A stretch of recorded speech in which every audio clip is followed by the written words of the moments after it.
people, but I do regard myself as being very spiritual. I pray a lot. I have respect for all religions.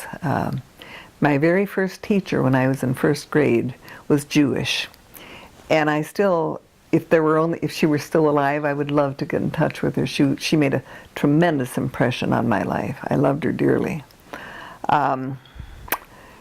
But right now, in fact, last night I went to the cathedral for a Oktoberfest dinner, and this last week I went to the presentation by Sister Simone, who was from Nuns on the Bus. Oh, she was wonderful. I thought, and there were people standing outside protesting with big signs that are saying that she was, I don't know what they call her, but they were nasty signs. And she gave the most beautiful presentation on social justice, and it was, I thought, how can people be opposed to this? If only those protesters would come here and listen to her. She was great. Now, UWGB at times has been attacked by people as being too liberal and sort of like Nuns on the Bus. Yeah.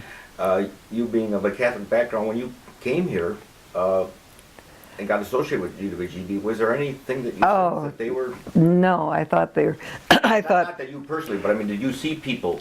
Was anybody criticizing just like those people outside Nuns on the Bus? I would not say that there were any active demonstrations, but there were.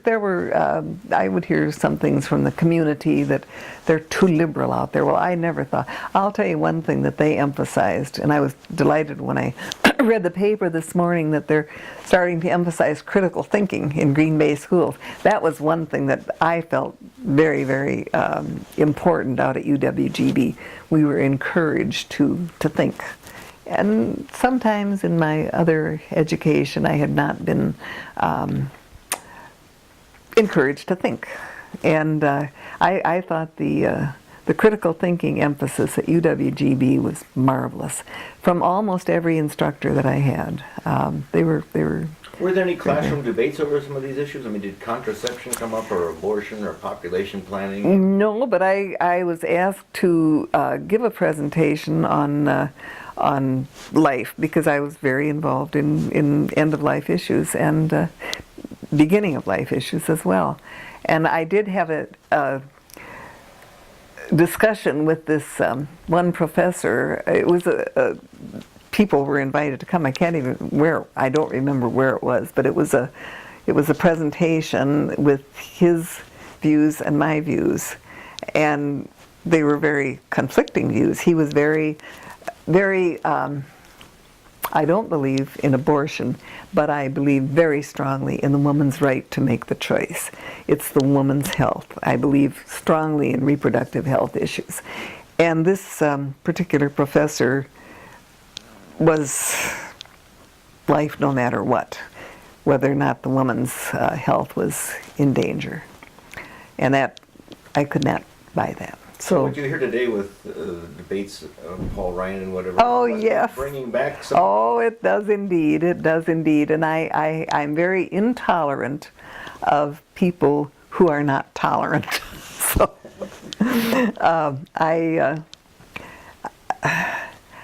I don't believe that there should be anyone. When you're talking about health issues, I feel very strongly that individuals need to be in charge of their health.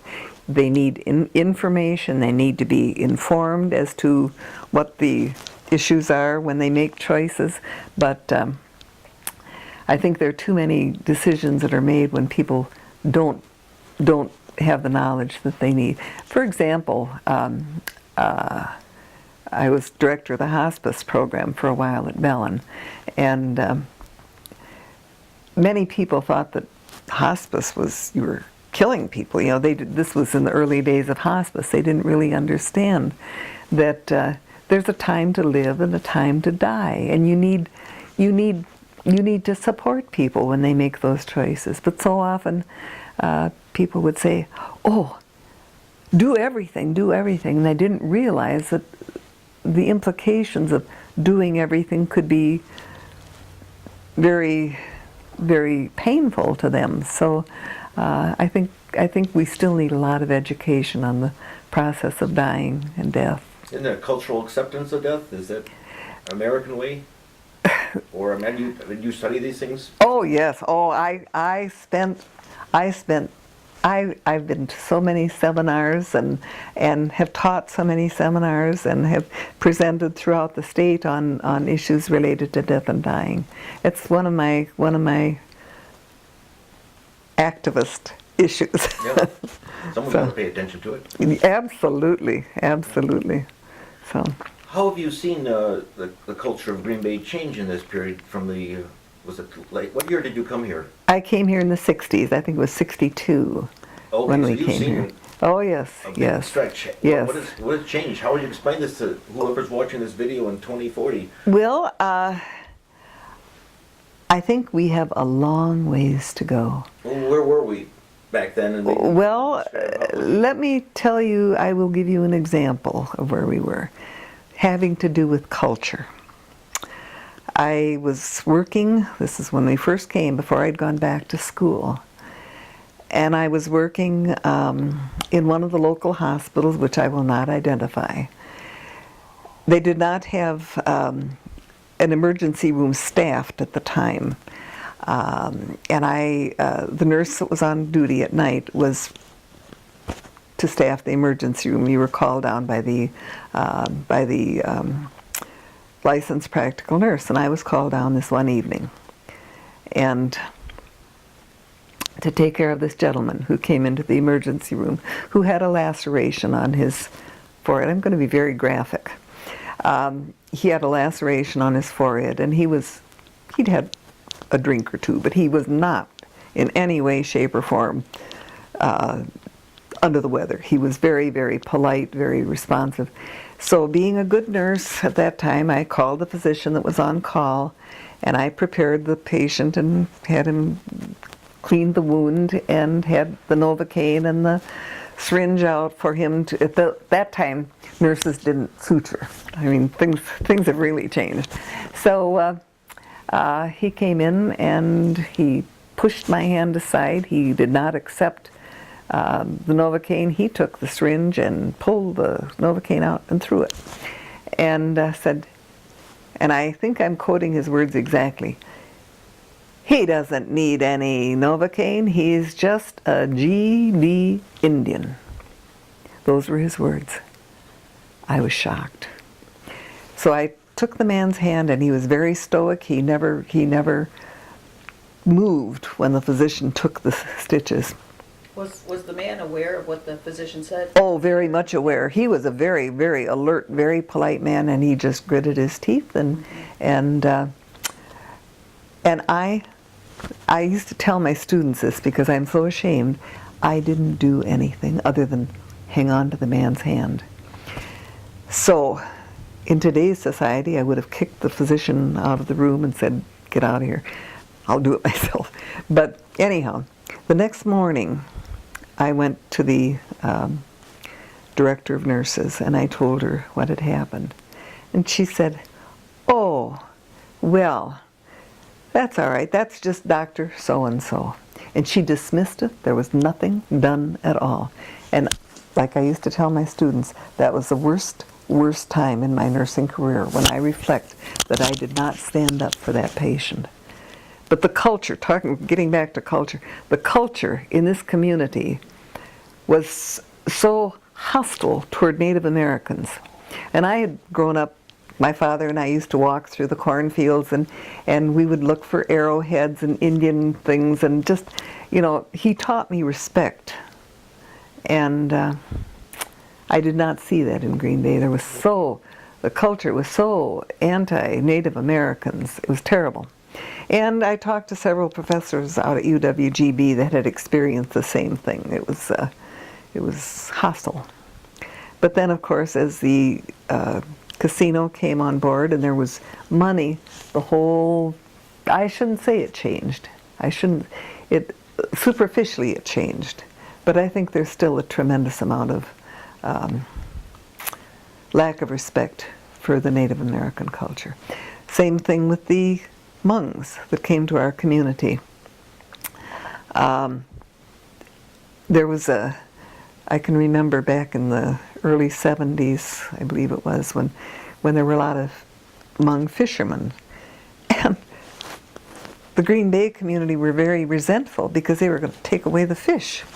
And this would be written up in the papers. Well, my brother-in-law came back from Vietnam, and he was very upset when he saw what was happening, the hostility toward the Hmong and the Laotian, because he had been a helicopter pilot over there, and he said that were it not for them, he would not be alive.